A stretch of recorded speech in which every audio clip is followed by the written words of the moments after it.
It's Firearms Friday at the Wyoming State Museum in Cheyenne.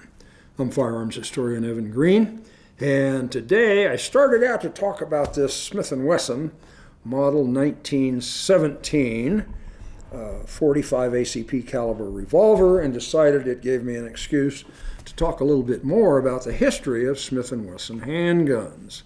In 1857, Smith & Wesson manufactured and sold the first American revolver to use a self-contained cartridge. And that cartridge was a .22 short.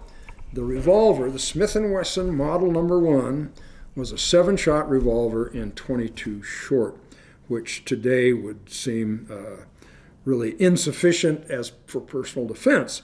But it was very popular. Again, 1857, a lot of them were sold to officers and line soldiers for the Civil War. And I suppose it was a little comforting to have a little something extra with you on the battlefield, even if it was a fairly puny little cartridge. In 1865, they came out with what was called the Model 1.5, and that was a .32 caliber rimfire. So a little bit stouter than a .22 rimfire.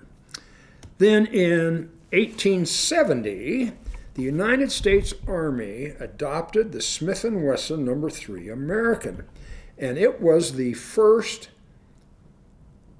major caliber metallic cartridge revolver adopted by the United States military. And it was in caliber .44 American, and I don't have one of those. Similar to the .44 Russian, but not the same, but very similar to that cartridge.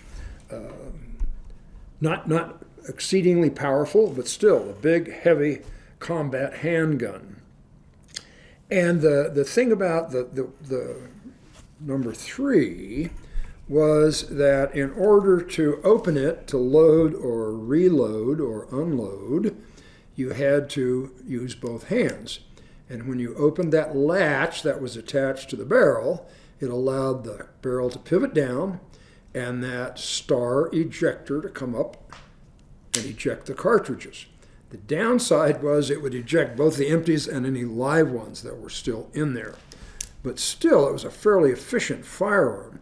But again, for a cavalry weapon that required 2 hands to operate, it was somewhat inconvenient. So a guy named Schofield, whose brother happened to be the chief of ordnance at the time, designed an improvement that is known as the Schofield or Schofield revolver. And the major change was that instead of having the release mounted on the barrel, it's mounted on the frame. So you can pull that latch with one hand, bump it against your saddle, and it will open up and again eject all those empties and full ones. But it was improvement, and the problem was that the Army had requested in 1875 that this be chambered in the .45 long Colt cartridge. Where was that? Here we go. .45 long Colt, or .45 Colt. So instead, Smith & Wesson designed the revolver to take a proprietary cartridge, the .45 Schofield, which meant that the single-action Army in .45 Colt would take the Schofield round. The Schofield would not take the longer .45 Colt cartridge.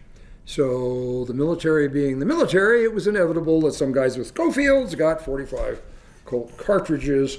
So these were recalled and it was discontinued. So the next Smith & Wesson firearm that was adopted by the military is this one. And it's the model of 1917. When World War I broke out and the United States finally got around to getting involved in 1917, they did not have enough of the recently adopted Colt model 1911 semi-automatic handguns to equip all the troops. and people who needed a handgun.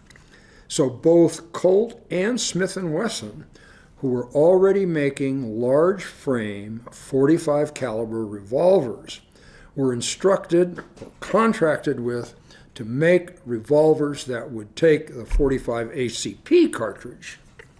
And unfortunately, I can't demonstrate this because this was acquired in 1968 as obsolete or obsolescent from a federal arsenal.